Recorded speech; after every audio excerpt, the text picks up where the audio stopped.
பகவத்கீதை 4வது அத்தியாயம் 9வது வகுப்பு 14வது ஸ்லோகம். நமாம் கர்மாணி லிம்பந்தி நமே கர்ம பலே ஸ்ப்ருஹா இதி மாம் யோபி ஜானாதி கர்மபிர்ன சபத்யதே நமாம் கர்மாணி லிம்பந்தி நமே கர்ம பலே ஸ்ப்ருஹா இதி மாம் யோபி ஜானாதி கர்மபிர்ன சபத்யதே. சென்ற வகுப்பில் இதில் முதல் வரிக்கு விளக்கத்தை பார்த்துருக்கிறோம், 2வது வரி தான் விட்டு இருக்கிறோம். நான் கர்த்தாவாக செய்பவனாக இருந்த பொழுதிலும் நான் செய்கின்ற செயல் என்னை பந்தப்படுத்தாது சொல்லி சொன்னார். நான் செயலை செய்கின்ற கர்த்தாவாக செய்பவனாக இருந்தாலும் செயலின் விளைவு என்னை பந்தப்படுத்தாது. ஆனால் பொதுவாக செயலை செய்தவர்களை அதனுடைய பலன் பந்தப்படுத்தும், பலனை கொடுத்து அந்த பலனை அனுபவித்தால்தான் தீரும். ஆனால் இங்கே பகவான் என்ன சொல்கிறார் சொல்லி சொன்னால், நான் செயல் செய்த போதிலும் அந்த செயல் என்னை பந்தப்படுத்துவதில்லை. அதற்கு முதல் காரணத்தை நாம் பார்த்தோம், பலத்தினுடையது பலனில் எனக்கு ஆசை இல்லை. இரண்டாவது காரணம் அகங்கார அபிவாத் சொல்லி பார்த்தோம். எனக்கு நான் செயலை செய்யும் பொழுது நான் செய்கின்றேன் என்ற அகங்காரமின்றி நான் செய்கின்றேன்னு சொல்லி சொன்னார். அதனால் என்ன, ந லிம்பந்தி, நான் பந்தப்படுவதில்லை. இந்த ஞானத்தை பெற்றால், இதெல்லாம் நேற்று பார்த்த கருத்துக்கள், இந்த ஞானத்தை பெற்றால் நான் செயல் செய்தாலும் நான் எந்த செயலும் செய்யாதவனே. அந்த ஞானத்தை தான் நாம் இந்த அத்தியாயத்தை பார்க்க போய், செயலை செய்து கொண்டிருக்கும் பொழுது அந்த செயலை நான் செய்யாதவனே என்ற ஞானத்தையும், அதனால் இந்த செயலினுடைய விளைவில் பந்தப்படாதன் என்ற ஞானத்தையும் நாம் பெறப்போகின்றோம். அதுதான் இந்த அத்தியாயத்தினுடைய மைய கருத்து. அது கூட ஆக பலனில் இச்சை இல்லாதவனாகவும் அகர்த்தாவாகவும் இந்த ஞானமானது நம்மை மாற்றும். இந்த பாவனையை கொடுக்கும் இந்த ஞானம்தான் ஞான கர்ம சந்நியாச யோகம். இந்த அத்தியாயத்துக்கு பெயர் ஞான கர்ம சந்நியாச யோகம். அந்த கருத்தை தான் இங்கே சொல்ல போகின்றார் சொல்லி பார்த்தோம். 2வது வரியில் பார்ப்போம். இதிமா அபி ஜானாதி. இதி என்றால் இவ்விதம், இன் திஸ் மேனர் சொல்லி அர்த்தம். இவ்விதம் மாம் என்னை, எவன் ஒருவன் அபிஜானாதி அறிகின்றானோ, யார் இவ்விதத்தில் என்னை அறிவானோ அவனுக்கு என்ன பிரயோஜனம், பலன் என்ன, கர்மங்களினால் நச்ச பத்தியத்தே, சக அவன் ந பத்தியத்தே பந்தப்படுவதில்லை. ஆக பகவானுக்கு கர்மத்தில் இச்சை இல்லை, கர்ம பலனிலும் ஆசை இல்லை, கர்மம் அதனால் அவரை பந்தப்படுத்தாது என்று ஜீவர்கள் அறிந்தால், ஜீவர்கள்னா யாரோ அப்படி இல்லை, நாம தான், நம்மை பார்த்து தான் சொல்கிறார். யாரோ ஜீவர்களான்னு சொல்லி நம்ம திரும்பி பார்த்துட்டு யாரோ ஜீவர்களான்னு நமக்கு இல்லை நினைக்கக்கூடாது, நமக்கு தான், நம்மைத்தான் பார்த்து அட்ரஸ் பண்ணுறார். ஜீவர்கள் இப்படி அறிந்தால் ஜீவர்களுக்கு என்ன பலனாம், ஜீவர்களையும் கர்மா பந்தப்படுத்தாது. அதுதான் இங்கே பிரயோஜனம். என்னை மட்டும் இல்லை, இவ்வாறு அறிந்து நீ செயலை செய்தால் உன்னையும் இந்த கர்மா பந்தப்படுத்தாது. ஆக பலனை 2 தத்துவமாக 2 விதமாக யார் பிரித்து பார்க்கின்றார்களோ அவர்கள் பந்தப்படுவதில்லை. இங்கே மறைமுகமாக பேசுகிறார். உலகத்தை நாம் எப்படி பார்க்கின்றோம், பொதுவாக நம்முடைய பாவனை எப்படியாக இருக்கின்றதோ அப்படித்தான் இந்த உலகத்தை நாம் பார்க்கின்றோம். ஒரே உலகத்தை பலரும் பலவிதமாக புரிந்து கொள்ள காரணம் அவர்கள் மனதில் இருக்கக்கூடிய பாவனை. அதுதான் நம்முடைய பார்வை, நம்முடைய மனதில் இருக்கக்கூடிய பாவனை எப்படி இருக்கோ அப்படி தான் ஒருவரையும் பார்க்கின்றோம், அப்படி தான் நம்ம புரிந்து கொள்கின்றோம். நம்முடைய மனதில் என்னென்ன பாவனைகள் இருக்கின்றதோ அந்த பாவனைகளைத்தான் உலகத்தில் ஏற்றி வைத்தும் பார்க்கின்றோம். எத்தனையோ பொருள்கள் நமக்கு பிடிச்சிருக்கு, சிலருக்கு பிடிக்கல. எத்தனையோ மனுஷால் இருக்காங்க, ஒருத்தர் பிடிக்குது ஒருத்தர் பிடிக்கல. அப்படி எவ்வளோ விஷயங்கள் இருக்குது. ஒரே மாதிரி எல்லோருடைய மனநிலையும் இருப்பதில்லை. அதற்கு காரணம் அவர்கள் மனதில் இருக்கக்கூடிய பாவனையின் அடிப்படையில். அதுதான் சொல்கிறார், உலகத்தில் எல்லாமே இருக்கான், நம்முடைய கவனம் எதில் இருக்கும் என்றால், எதில் நம்முடைய பாவனை இருக்குமோ, எதில் நமக்கு ஆர்வம் இருக்குமோ அது அப்படித்தான் நாம் இந்த உலகத்தை பார்க்கின்றோம். எவ்வளோ பொருள்களை பார்த்தாலும் கடைக்கு போனால் நாம் சில பொருள்களை வாங்கி வரோம், இன்னும் சில பேர் சில பொருளை வாங்குவோம். ஏன் காரணம் என்ன? அது என்னுடைய மனதில் அது பிடிச்சிருக்கு, அதனால் அது வாங்கியிருக்கேன். என்னுடைய மனதில் அது வந்தால் எனக்கு சந்தோஷமாக இருக்கும், அது கிடைத்தால் நான் மகிழ்ச்சி அடைவேன் அப்படி சொல்லி நினைக்கிறதுனால அந்த பொருள்களை வாங்குகிறோம். நாம் வாங்குகிற பொருள் இன்னொருத்தர் வாங்க மாட்டார். அவர் கையா இதையா வாங்குறீங்க, எதனால் சரியில்லைன்னுவார். அவர் வேறு ஒன்று வாங்குவார். அதில் நமக்கு பிடித்தம் இருக்காது. இப்போ காரணம் என்ன? ஒவ்வொருவருடைய மனதிலும் ஒவ்வொரு விதமான பாவனைகள் இருந்து கொண்டுள்ளது. அதான் சொல்கிறார், இந்த ஒரே உலகம் ஒவ்வொருவருக்கும் ஒவ்வொரு விதமாக தெரிந்து கொண்டிருக்கின்றது. அப்படி பார்ப்பதற்கு காரணம் அவருடைய மனதினுடைய பக்குவம், விருப்பு வெறுப்பு, பாவனைகள் எல்லாம் அது நிர்ணயிக்கின்றது. ஆகவே இங்கு பகவான் சொல்லுகின்றார், இரண்டாக என்னை பிரித்து யார் அறிகின்றார்கள்? என்னவென்று? பிரம்ம தத்துவம் என்ற ஒன்று இருக்கின்றது, மாயா தத்துவம் என்ற ஒன்று இருக்கின்றது என்று இரண்டாக என்னை பிரித்து யார் அறிகின்றார்களோ அவர்கள் இந்த பந்தத்திலிருந்து விடுபடுகின்றார்கள். சரியா? இதை யாரால் பிரித்து பார்க்க முடியும்?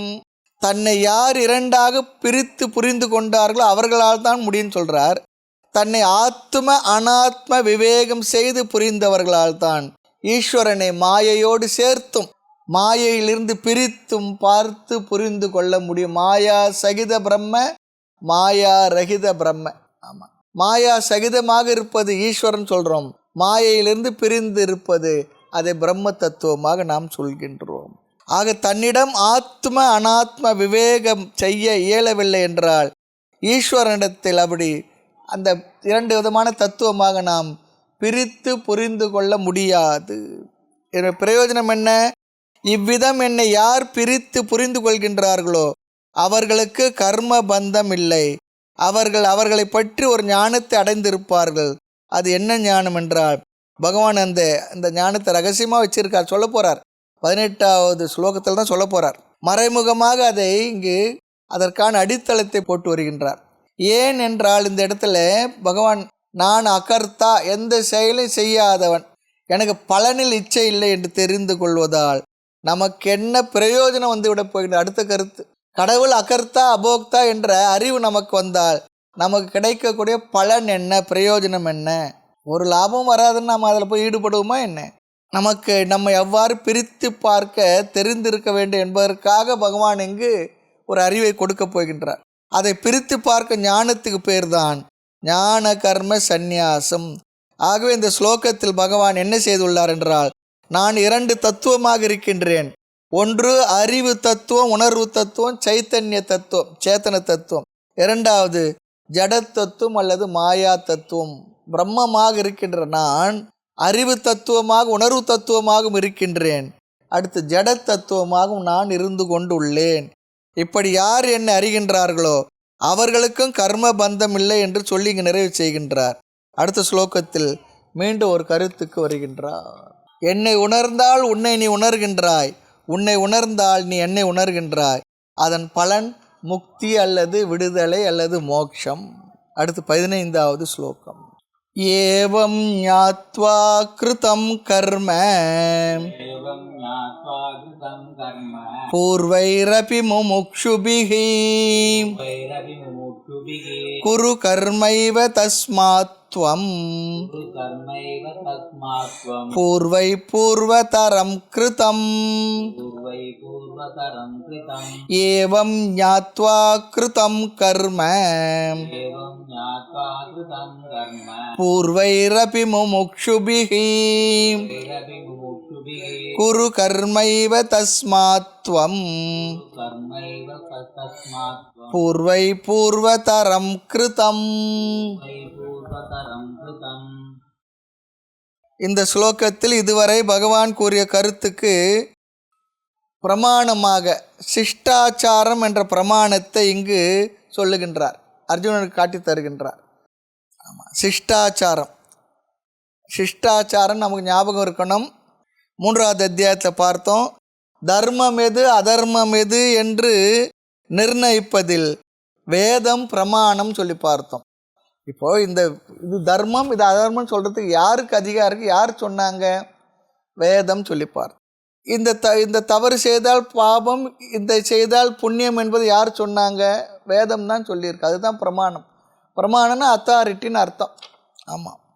ஆக இங்கே இன்னொரு அர்த்தம், பிரமாணம் என்றால் அறிவை தரும் கருவி. வேதமும் சொல்லியிருக்கு. அடுத்து ஸ்மிருதி கிரந்தங்கள், வேதத்தை ஒட்டி பெரியோர்கள் எழுதி கொடுத்த ஸ்மிருதி நூல்கள், அதுவும் சொல்லியிருக்கின்றது, அதுவும் பிரமாணம். மூன்றாவது ஒரு பிரமாணம் நம்ம சொல்லுவோம், கற்றறிந்த சான்றோர்கள் பெரியோர்கள் வாழ்ந்த வாழ்க்கை, அதுவும் பிரமாணம். நமக்கு முன்னே இருக்கக்கூடிய பெரியவர்கள் எப்படி வாழ்ந்தார்கள் அவருடைய வாழ்க்கையை நமக்கு அளவுகோலாக எடுத்துக்கொள்வோம். கிராமங்களில் சொல்லுவாங்க, விவசாயம் பண்ணும்போது முன்னேறு எப்படி போதோ பின்னேறு அப்படியே போகணுவாங்க. அதே வரிசையில் அதில் முன்னேறு சரியாக போகணும்னு சொல்லுவாங்க. வீடுகள்லையும் சொல்லுவோம், அப்பா ஒழுங்காக இருந்தால் பிள்ளைங்க ஒழுங்காக இருக்குன்னு சொல்லுவோம். தாத்தா இருந்தாருன்னா அப்படி தான் பேர குழந்தைங்க இருக்குன்னு சொல்லுவோம். இது போல் நம்முடைய வீட்டில் இருக்கக்கூடிய பெரியவர்கள் எப்படி நமக்கு வழிகாட்டுகின்றாலும் அப்படி நம்முடைய வாழ்க்கை அமையும். குழந்தைங்களும் சொல்கிறத பெருசாக எடுத்துக்காது, கண்ணில் எதை பார்க்குறதோ அதை தான் பிரமாணமாக எடுத்துக்கும். அதனால தான் சொல்லுவோம், ஆடியோவை விட வீடியோ தான் எஃபெக்ட்னு சொல்லுவோம். ஆமாம், வீடியோ தான் எஃபெக்ட். பார்க்குறத தான் அதுங்க செய்யும், சொல்கிறத செய்யாது. அதனால் சின்ன குழந்தைங்க முன்னே பெரியவர் ஜாகிரதையாக நடந்துக்கணும்னு சொல்லுவாங்க. மனசில் பதிஞ்சிட்டோம். இதெல்லாம் நமக்கு சைக்கலாஜிக்கலாக இருக்கிற விஷயங்கள். ஆக இங்கு கற்றறிந்த சான்றோர்கள் பெரியோர்கள் வாழ்ந்த வாழ்க்கையும் பிரமாணம். ஆக அந்த விதத்தில் நான் உனக்கு உபதேசம் செய்த இந்த உபதேசத்தை கேட்டு பயனடைந்தவர்கள், பயனடைந்து சென்றவர்கள் பலர் இருந்தார்கள் என்று கூறுகின்றார். ஏனென்றால் அர்ஜுனனுக்கு சந்தேகம் வரக்கூடாதான். இப்படி யாருன்னா நீங்கள் சொல்கிற இந்த கருத்தெல்லாம் கேட்டு தெரிந்து பிரயோஜனம் அடைஞ்சவங்க யாருன்னா இருக்கிறாங்களா தெரிஞ்சுக்கணும்னு நினைப்போம் நாமோ இல்லையா? நாமளும் சொல்லுவோம், இதெல்லாம் இன்றைக்கி யாருங்க கடைப்பிடிக்கிறாங்க, யார் இருக்காங்கன்னு சொன்னால் இருப்பார்கள், இருக்கின்றார், நமக்கு தெரியல. ஆமாம், கண்டவர்கள், கண்டவர்களை பற்றி தெரிந்தவர்கள், தெரிந்தவர்களை பார்த்தவர்கள், இப்படி ஒருத்தர் லிஸ்ட்டு போட்டுகிட்டே போடுறார். கண்டவர்கள், கண்டவர்களை தெரிந்தவர்கள், தெரிந்தவர்களை பார்த்தவர்கள். ஆமாம், யாரோ ஒருத்தர் இருக்கணும் இல்லையா? அதான் சார். ஆக இந்த உபதேசத்தில், இந்த வாழ்க்கையில் இதை லட்சியமாக தெரிந்து அதன்படி வாழ்ந்து வாழ்வின் லட்சியத்தை அடைந்தவர்கள் யாராவது இருக்கின்றார்களா என்றால் பகவான் இங்கு அதற்கு உதாரணம் தருகின்றார். அந்த கருத்துக்கு பகவான் பிரமாணத்தை, அத்தாட்சியை கொடுத்து நீ இங்கு என்ன செய்ய வேண்டும் என்பதையும் சொல்லிவிடுகின்றார் இந்த ஸ்லோகத்தில். ஸ்லோகத்தை பார்க்கலாம். ஏவம் ஞாத்வா, ஏவம் இவ்விதத்தில், இன் திஸ் மேனர், என்னவா? ஞாத்வா அறிந்து, கிருதம் கர்ம பூர்வை அபி முமுக்ஷுபிகி. முதல் வரியில் கடைசி சொல் பாருங்க, பூர்வைகி, இதற்கு முன் வாழ்ந்த, முமுக்ஷுபிகி மோட்சத்தை விரும்புகின்ற, இதற்கு முன்பு வாழ்ந்த மோட்சத்தை விரும்புகின்ற முமுக்ஷுக்களால். ரொம்ப அழகான வார்த்தை முமுக்ஷு என்றால் உண்மையை உணர வேண்டும் என்ற பேரார்வம் உள்ளவர்கள்.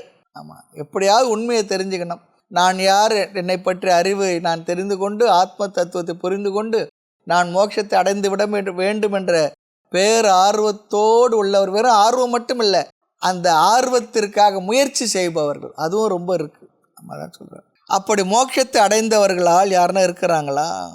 இன்னொரு கருத்து இருக்குது, நான் தான் இந்த உலகத்திலே பெரிய முமுட்சுவாக்கம், அப்படி எண்ணம் வந்துடக்கூடாது. இந்த உலகத்தில் நான் தான் முமுட்சு. இதற்கு அதனால தான் சொல்கிறேன், இதற்கு முன்பு வாழ்ந்த முமுட்சுக்களால் ஏவம் ஞாத்வா, இந்த விதத்தில் அறிந்து, கர்ம கிருதம் செயலானது செய்யப்பட்டது. கர்ம என்றால் செயல், கிருதம் என்றால் செய்யப்பட்டது. ஒவ்வொரு சொல்லாக இங்கே இனி நாம் விளக்கத்தை பார்க்கலாம். ஏவம் என்றால் இவ்விதம், இவ்விதம் என்றால் எவ்விதம், இதற்கு முன் சொன்ன விதம்.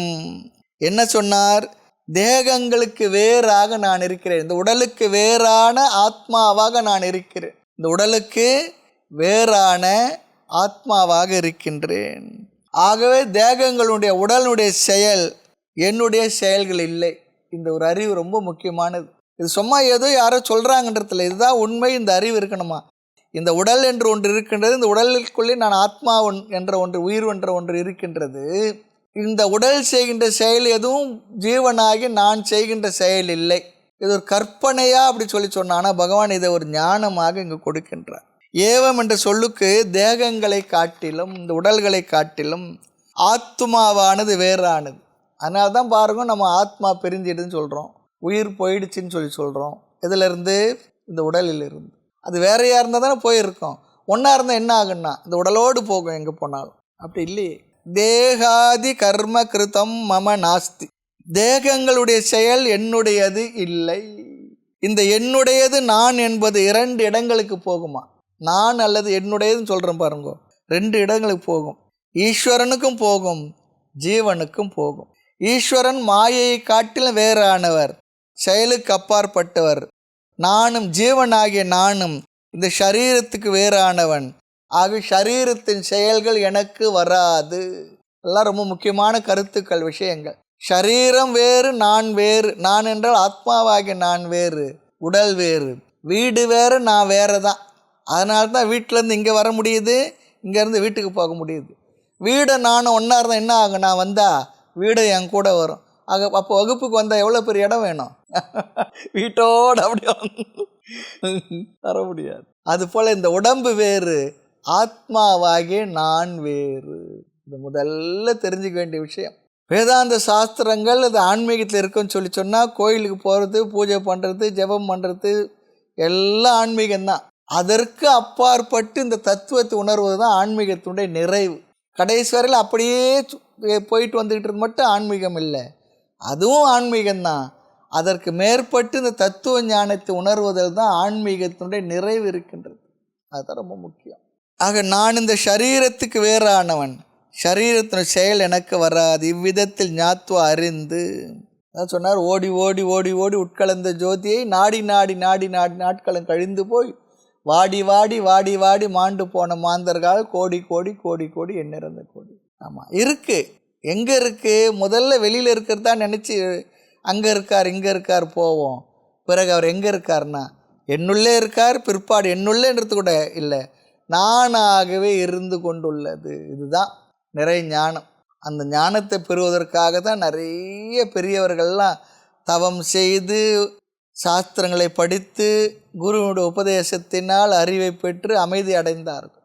ரொம்ப முக்கியம். ஆக இவ்விதத்தில் ஞாத்துவ அறிந்து, சுருக்கமாக சொன்னால் தத்துவத்தை அறிந்து, உண்மையை அறிந்து, பூர்வைகி அபி முமுக்ஷுபிகி, இதற்கு முன்பு வாழ்ந்த முமுக்ஷுக்களால் என்ன செய்யப்பட்டதாம்? கர்ம கிருத்தம், செயலானது செய்யப்பட்டது. இதனுடைய அர்த்தம் என்ன? அவர்கள் 2 காரணங்களால் செயல் செய்தார்கள். ஒன்று, ஞானத்தை அடைவதற்கு மன தூய்மை வேண்டும். ஒருத்தர் நம்ம வீட்டுக்கு வராருன்னா வீட்டெல்லாம் எவ்வளோ சுத்தப்படுத்துவோம். ஒரு பூஜை பண்ணுறோன்னா அதுக்காக எல்லாத்தையும் வீட்டெல்லாம் சுத்தம் பண்ணி எல்லாம் பண்ணுறோம். அதுபோல் இங்கே ஞானத்தை அடையணும்னு சொன்னால் அந்த ஞானத்தை அடைவதற்கு மன தூய்மை வேணும். அந்த மன தூய்மைக்கு எது சாதனம் என்றால் கர்மயோகம், செயல்கள். கர்மத்தை செய்தார்கள். சித்த சுத்திக்காக கர்மயோகத்தை செய்தார்கள். 2வது, இந்த ஞானத்தை அடைந்ததற்கு பிறகு பிராரப்தத்தின் வசத்தினால் அவர்கள் இந்த உலகத்தில் வாழ்ந்து கொண்டு தான் இருக்க வேண்டியது இருக்குது. அப்படி வாழும் பொழுது லோக சங்கிரகத்திற்காக கர்மம் செய்தார்கள். உலக நன்மைக்காக முதல்ல மன தூய்மைக்காக செயல் செய்தார்கள். பிறகு ஞானத்தை அடைந்தார்கள். ஞான நிஷ்டை அடைந்த பிறகு அவர்கள் இந்த உலகத்தில் வாழ்ந்து கொண்டிருக்கும் பொழுது ஏதாவது அவர்களால் செயல் செய்யப்பட்டது என்றால் அது உலக நன்மைக்காக செயல் செய்தார்கள். ஆக ஞானத்துக்கு முன்பு செய்தது கர்மயோகம், ஞானத்துக்கு பிறகு செய்தது லோக சங்கிரகம் அல்லது உலக நன்மைக்கு. ஞாமு ஞாப்பின்னு பிரிச்சுக்கணும். கிமு கிபி போல ஞாமு அப்படி சொன்னால் ஞானத்துக்கு முன்பு செய்தது கர்மயோகம், ஞாப்பி சொன்னால் ஞானத்துக்கு பிறகு செய்வது உலக நன்மைக்காக லோக சங்கிரகம், அதற்காக செயல் செய்தார்கள். இதுவும் நமக்கு ஞாபகம் இருக்கும். 3வது அத்தியாயத்தை பகவான் அர்ஜுனனுக்கு சொன்னார். நீ ஞானி என்று நினைத்தால், அர்ஜுனா உன்னை நீ ஞானி என்று நினைத்தால் நீ உன்னுடைய கடமையை உலக நன்மைக்காக செய். எல்லோரும் அப்படி தான் செய்தார்கள். நீ உன்னை அஞ்ஞானி என நினைத்தால் உன்னுடைய சித்த சுத்திக்காக, மன தூய்மைக்காக செயலை செய்துதான் ஆக வேண்டும். ஆக எப்படியும் செயலை விட்டுவிட முடியாது, விட்டுவிடக்கூடாது. செயலில் இருந்து கொண்டு தான் இருக்க வேண்டியது இருக்கும். ஆக இதே விதத்தில் தான் ஜனகர் முதலியவர்கள் செயல் செய்தார்கள். தன்னை தூய்மைப்படுத்தி கொள்ளவும் உலக நன்மைக்காகவும் செயலில் அவர்கள் ஈடுபட்டு வந்தார்கள். நேரடியாக பகவான் அர்ஜுனனிடத்தில் பேசுகின்றார் அந்த கருத்துக்களை எல்லாம். குரு கர்ம ஏவ தஸ்மாத்வம், துவம் நீ, தஸ்மாத் ஆகவே, துவம் கர்ம ஏவ குரு நீ செயலைத்தான் செய்ய வேண்டும். ஏவக்காரம் வந்துடு. ஏவ சொன்னால் செயலைத்தான் செய்ய வேண்டும், ஒன்லின்னு சொல்லி அர்த்தம்.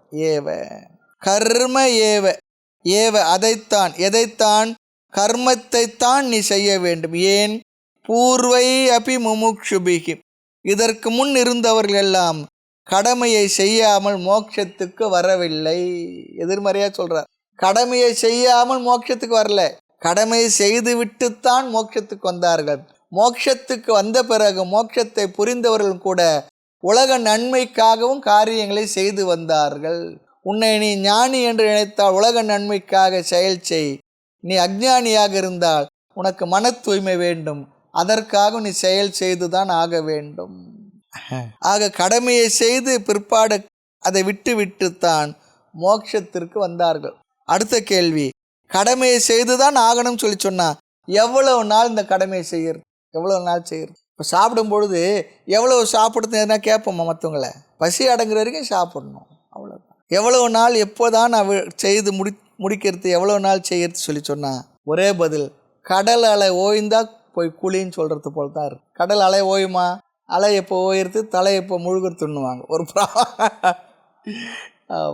ஒரு ப்ராவர்பு இருக்கு, பழமொழி. ஆக நான் கடமையை செய்தது போதும் என்பதற்கு என்ன அடையாளம்? என் செயலெல்லாம் முடித்து விட்டேன் போதும் நான் நினைக்கிறதுக்கு எதனா அடையாளம் இருந்தால் சொல்லுங்க. அதான் அவர் சொன்னார், காப்பியே விட முடியல, கடமையை மட்டும் விடுறதுக்கு ஆசை. அப்போ எப்போ கடமையை விட்டுட்டு போகணும் தெரியுமா? காப்பி மேலே இருக்கிற ஆசையை எப்போ போகிறதோ அப்போ போகலாம். அப்போ என்ன சொல்லணும்? மோட்சமே எனக்கு வேண்டாம் சாமின்னு சொல்லிவிடும். மோட்சம் இல்லைனாலும் பரவாயில்ல, காப்பியை விட முடியாது. அப்படி தானே இருக்குது. இப்போது ஹோமியோபதி மருந்து ஏன் ஃபேமஸ் ஆகலை, பிரபலம் ஆகலைன்னா, ஹோமியோபதி மருந்து சாப்பிட்டா காப்பி சாப்பிடாதுன்னு சொல்லிட்டுறாங்க. காப்பி டீ சாப்பிடாது. அலோபதி டாக்டர் சொல்ல நீ காப்பிலே மாத்திரை போட்டுக்கொன்றாரு, ஒரு காஃபி சாப்பிட்டு மாத்திரை போட்டுக்கொன்றாரு. அப்போ எது ஃபேமஸ் ஆகும்? எனக்கு எது சௌகரியமோ பிடிக்குமோ அதுதான் எனக்கு. ஆமாம், அப்படி தான் இருக்குது. ஆக அவ்வளவு பற்று எதில்? இந்த நாக்கில். இந்த நாக்கு இருக்க 2 வேலை பண்ணுது. ஒன்று சுவை, டேஸ்டி ஃபுட்டு வேணும். அடுத்து பேசிக்கிட்டே இருக்கிறது. வயது ஆக ஆக ஆக அவங்க பேசுகிறத கேட்கறதுக்கு காது வேணும், 2 காது, யாரோ ஒருத்தர் வேணும். 2 வேலையும் இந்த நாக்கு செய்யுது. கர்மேந்திரியமாக இருக்குது, அதே நேரத்தில் ஞானேந்திரியமாகவும் இருக்குது. சுவைக்கு நாக்காகவும் இருக்குது, பேசுகின்ற நாக்காகவும் இருக்குது. அதனால தான் வயதாக ஆக எல்லா புலன்களும் நாக்கில் வந்து உக்காந்துடுமா. கண் அப்படி பார்க்கும், யார்? காது அப்படி சொல்லிடும். ஆனால் எல்லா புலனும் நாக்கில் வந்துடும். அதுதான் விவகாரமே வீடுகளில் பிரச்சனையே அங்கே தான். இந்த நாக்கு வெல்லப்பட்டால் எல்லா புலன்களும் வெல்லப்பட்டது ஆகும். அதான் சொல்லுவாங்க, ஜிதம் ரசம் ஜிதே ரசே ஜிதம் சர்வம். நாவடங்க நாளும் அடங்கும். ஒரு பழமொழியே இருக்குது, நாவடங்க நாளும் அடங்கும். காலையில் 5 மணிக்கே தகராறு ஆரம்பிச்சிடுதுன்றார். இதில் காஃபியில் 5 மணிக்கே தகராறு ஆரம்பிச்சிடுது. காஃபி கொஞ்சம் பெட்ரோல் டீசல் போல் போட்டால் தான் வண்டியே ஓடும். ஆக இந்த ஆசை இருக்கின்ற வரை நாம் கடமையில் இருந்து கொண்டு தான் இருக்கணும். எதுவரை நமக்கு இவைகளில் ஆசை இருக்கின்றதோ அதுவரை நாம் செயல்களில் இருந்துதான் ஆக வேண்டும். ஆசை போனால் கடமைகள் நம்மை விட்டு போகும் சூழ்நிலை வரும். அதுவரை என்ன பண்ண? யாரையும் கேட்க வேண்டாம், நீ செயல்களை செய்து கொண்டிரு. இது வேறு நமக்கு யாராவது சொல்லணும்னு நினைப்போம். பகவான் அழகாக சொல்லி கொடுத்துட்றார், உனக்கு எதுவரை இவையெல்லாம் ஆசை இருக்கோ அதுவரை செயலை செய்துக்கிட்டு இரு, அவ்வளோதான். தஸ்மாத்துக்கு அர்த்தம் என்ன? ஆசையை விடும் வரை, ஆசை மனதில் இருக்கும் வரை செயலில் இருந்து கொண்டு தான் இருக்க வேண்டும். செயல்கள் செய்து பிறகுதான் ஆசையிலிருந்து எல்லோரும் மீண்டார்கள். ஆகவே உனக்கும் ஆப்ஷனே இல்லைன்றார். 5 கேள்வி கொடுத்து 3 கேள்வி எழுதுனா ஆப்ஷன் இருக்குது. 5 கேள்வி கொடுத்து 5 எழுதுனா அங்கே என்ன ஆப்ஷன் இருக்குது? ஒன்றும் ஆப்ஷன் இல்லை. ஆகவே நீயும் எப்படி செய்ய வேண்டும்? பூர்வ தரம் கிருத்தம், அவர்கள் எப்படி செய்தார்களோ அப்படி நீயும் செய்ய வேண்டும். பூர்வைகி, இதற்கு முன்பு இருந்தவர்கள், கிருத்தம் செய்தது போல. பூர்வ தரம், பூர்வ தரம்னா அனாதி காலமாக, காலங்காலமாக யார் எல்லாம் இப்படி செய்து வாழ்ந்தார்களோ அப்படி செய்தால் என்ன பலன்? மன தூய்மை வரும். அதன் பலன் என்ன? சாஸ்திரத்தை படிக்கின்ற பக்குவம் வரும். படித்தால் அந்த சாஸ்திர வார்த்தைகள் நமக்கு அறிவாக மாறும். அதுதான் முக்கியம்.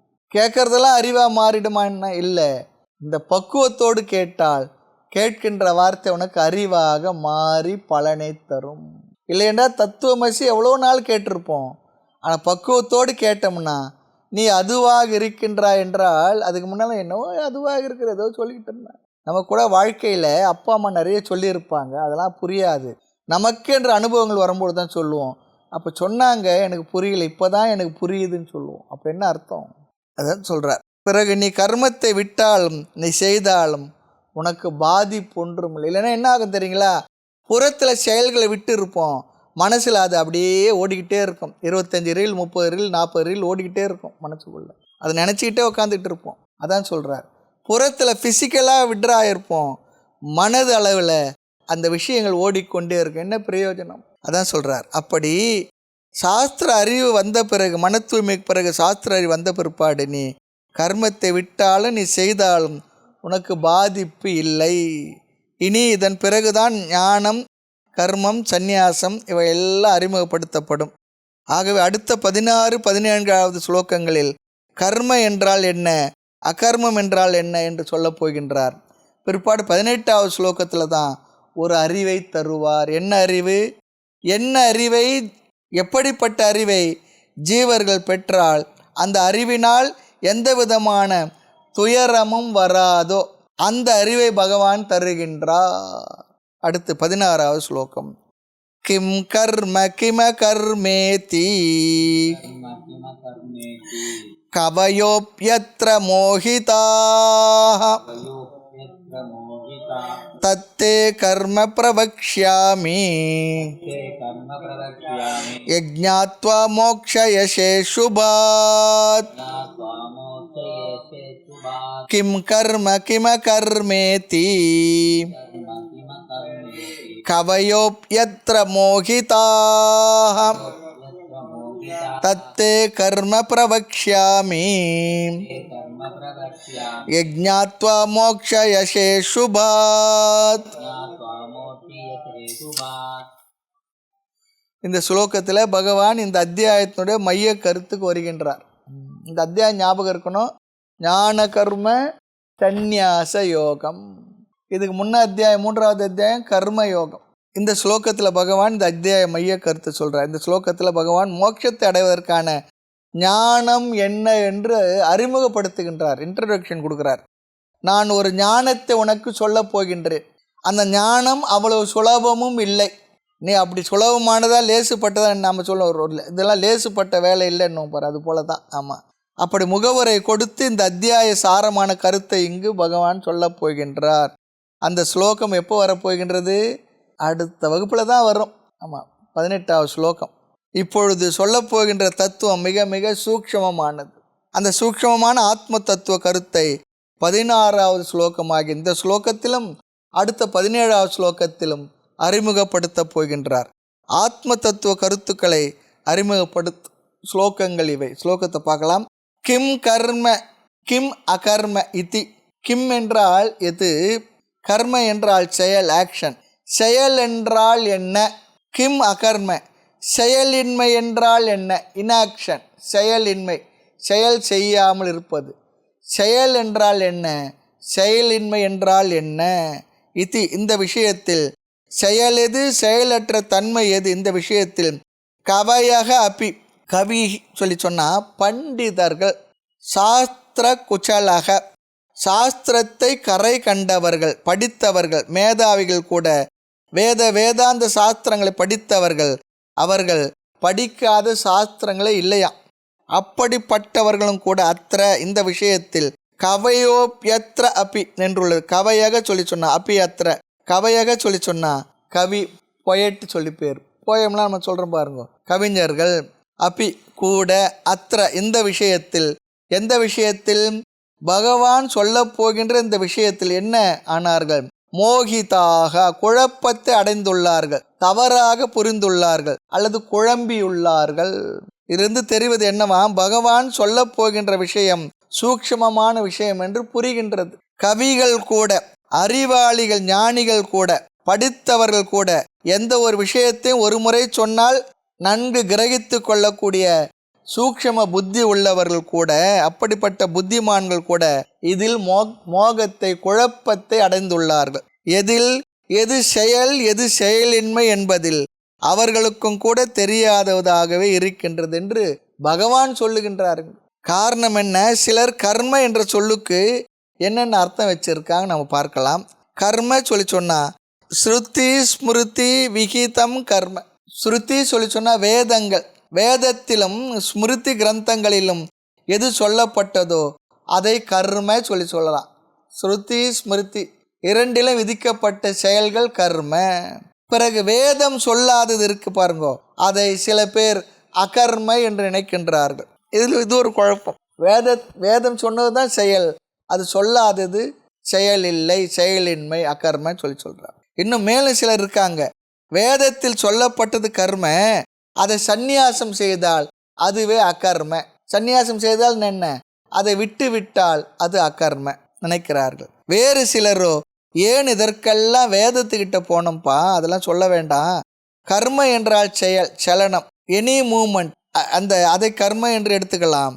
அச்சலம் மூமெண்ட் இல்லாதது, செயல் இல்லாதது, அதை நாம் அகர்ம என்று எடுத்துக்கொள்ளலாம். சலனம் கர்ம, அச்சலம் என்றால் அது கர்மா இல்லை, செயலின்மை. இப்போ அருணாச்சலம், அச்சலம் என்றால் மலைக்கு சொல்லுவாங்க. மலை எங்கன்னா அசையுமா?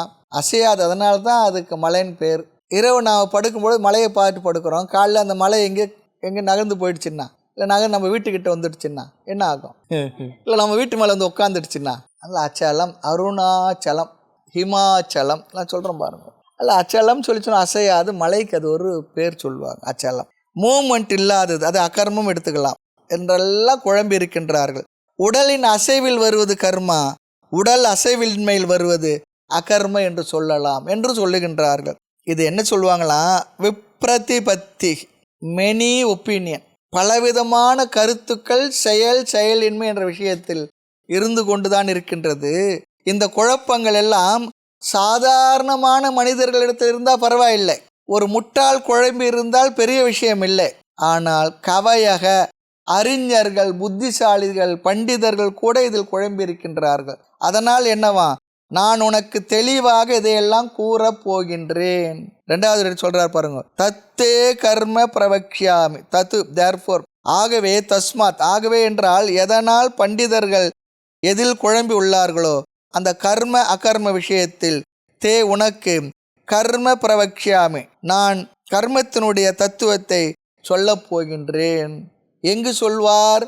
18வது ஸ்லோகம் முதல் வரியில் அதை சொல்லப் போகின்றார். அதை நான் அங்கே சொல்ல போகிறேன், இப்போ சொல்லி வச்சிடுறார், முன்னே சொல்லி வச்சிடுறார். தது தேக்கு பிறகு ஒரு ஆ போட்டோம்னு சொன்னான். தது தே அகர்ம பிரவக்ஷாமி, கர்மத்தை மட்டும் சொல்ல போகிறேன், அப்போ அகர்மத்தை யார் வந்து சொல்லுவா? நம்ம சொல்லுவோம். நீங்கள் இது சொன்னால் அதை சொல்கிறதுக்கு உங்கள் அப்பா வருவாரா சொல்லி கேட்குறது போல், உங்கள் பாட்டம் வருவாரா, அப்பா வருவார் சொல்கிறது போல். கர்மத்தை நான் சொல்கிறேன்னா அப்போ அகர்மன்றதை யார் சொல்லுவாங்க? அதை நான் தான் சொல்ல போகிறேன். அதனால் ஒரு ஆவை அங்கே நம்ம சேர்த்துக்கணுமா. நான் கர்மத்தையும் சொல்ல போகின்றேன், அகர்மத்தையும் சொல்ல போகின்றேன். ஆக இங்கு 2 பாடம் வருகின்றது. ஏன் இப்படி 2 பாடம் எடுக்கணும்னு சொன்னால், முதல் வரியில் பகவான் கர்மம் என்றால் என்ன, அகர்மம் என்றால் என்ன என்று குழம்பி இருக்கின்றார் என்று சொன்னார். அப்போ நான் உனக்கு கர்மத்தை மட்டும் சொல்கின்றேன் என்றால் அகர்மத்தை யார் சொல்லுவார்கள்? அதனால் பகவான் அகர்மத்தை யார் சொல்லுவார்கள் சொல்லி கேட்டா, நான் உனக்கு அதையும் சொல்ல போகின்றேன் என்று நாம் இங்கே எடுத்துக்கொள்ள வேண்டும். நாம் எடுத்துக்கணுமா? அதெல்லாம் அர்ஜுனன் நினைக்கலாம், பெரிய பெரிய அறிஞர்களும் குழம்பி இருக்கிறார்கள் என்று சொல்லி நீங்கள் என்னை பயமுறுத்திட்டீங்க.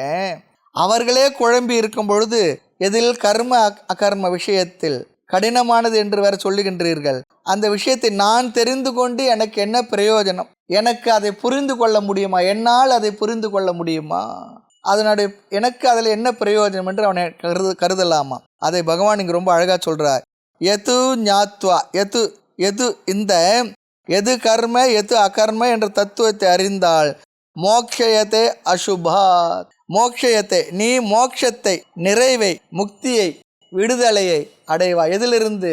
எல்லா விதமான துன்பத் துயரங்களிலிருந்தும் நீ மோட்சத்தை அடைவாய், விடுதலையை அடைவாய். தொம் என்று இங்கே இருக்கு. தொம் என்றால் நீ. எதிலிருந்து முக்தியை, விடுதலை அடைவாய்? அசுபாத், அனைத்திலிருந்தும். சுபம் என்றால் மங்களம், அசுபம் என்றால் சம்சாரம். சம்சாரம் நம்ம பார்த்தோம், மீண்டும் மீண்டும் விவகாரங்கள் ஊழல்வது தான் இங்கே சம்சாரம். நான் சொல்ல போவது பிரயோஜனம் இல்லாத விஷயத்தை உனக்கு சொல்லவில்லை.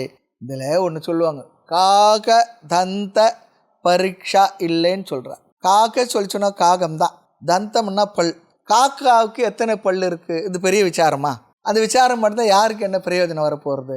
அதுபோல் பிரயோஜனம் இல்லாத விஷயத்தை சொல்லலை, உனக்கு நன்கு பிரயோஜனத்தை, ஜீவர்களுக்கு நிறைய பிரயோஜனத்தை தரப்போகின்ற விஷயத்தை தான் நான் சொல்ல போகின்றேன், அதான் சொல்கிறார் என்று சொல்லி என்ன பண்ணுறார், ஆர்வத்தை இங்கு உருவாக்குகின்றார். ஜிக்ஞாசாவை தூண்டுகின்றார்.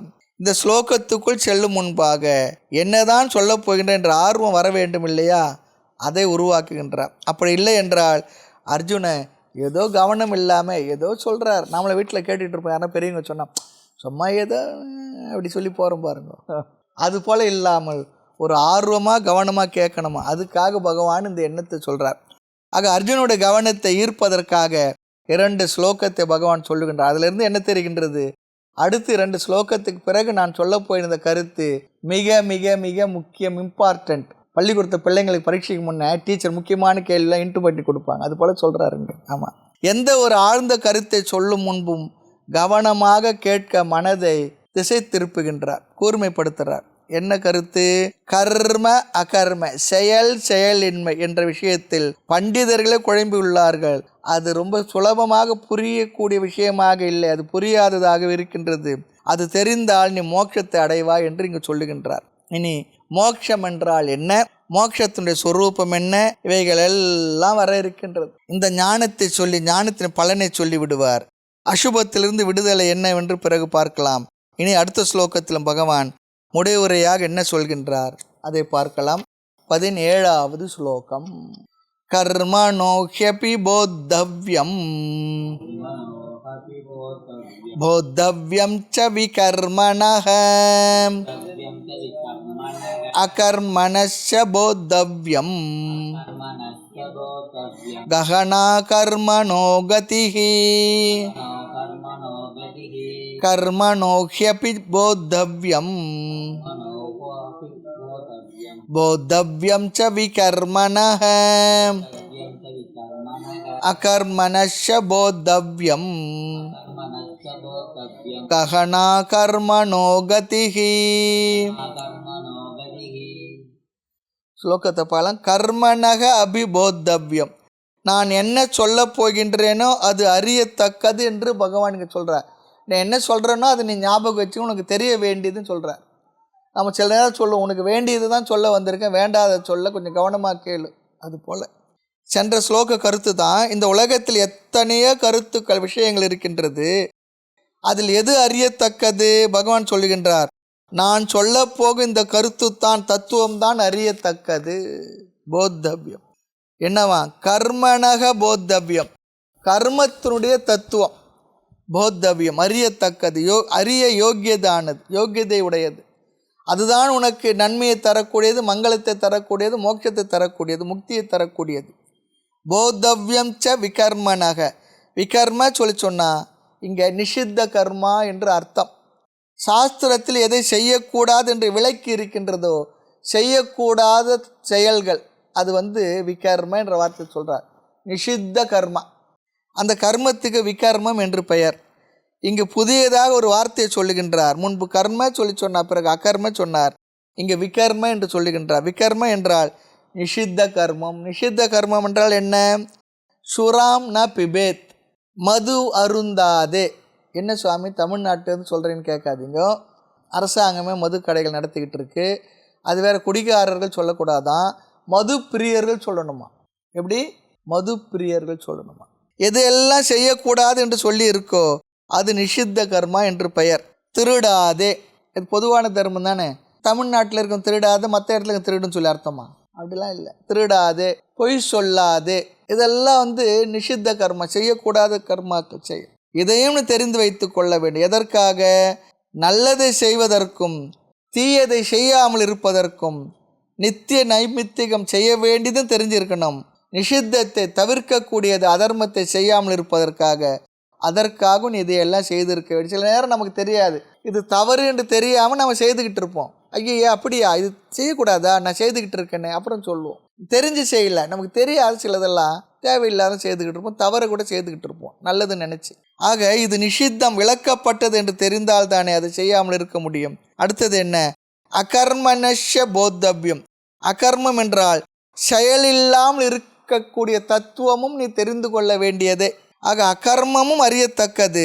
இதை கேட்டவுடன் நம்முடைய மனதில் ஒரு எண்ணம் வரலாம், என்ன, அகர்மத்தை அறிய என்ன தேவை இருக்குது, செயலின்மை தெரிஞ்சுக்கிட்டு என்னங்க இருக்குது விசேஷம். கர்மன்னா செயல், அகர்ம சொல்லி சொன்னால் ஒருத்தர் ஒன்றும் செய்யாமல் இருக்கிறது விஷயத்தில் நான் என்ன தெரிஞ்சுக்க வேண்டியது இருக்குது? ஒருத்தர் பேசாமல் இருந்தால், ஒன்றும் செய்யாமல் இருந்தால் அவர் அகர்மத்தில் இருக்கின்றார் சொல்லலாம். அதாவது ஏதாவது செயல் ஒன்று இருந்தால் செயலில் இருக்கின்றார் என்று சொல்லலாம். செய்யக்கூடாது செய்து கொண்டிருந்தால் விகர்மத்தை செய்கிறார் சொல்லலாம். இதில் என்ன பெரிய விஷயம் இருக்கு என்று நாம் நினைத்தால், பகவான் ஏதோ பெரிசாக சொல்றாரு. இதெல்லாம் சாதாரண விஷயத்தை பெருசுபடுத்தி சொல்றாரு. இதுல விஷயம் என்ன இருக்கு, என்னதான் அது பார்ப்போம். நம்ம ககனா கர்மனோ கதிகி, கர்மனக கதிகி, கர்மத்தினுடைய தன்மை தத்துவம்.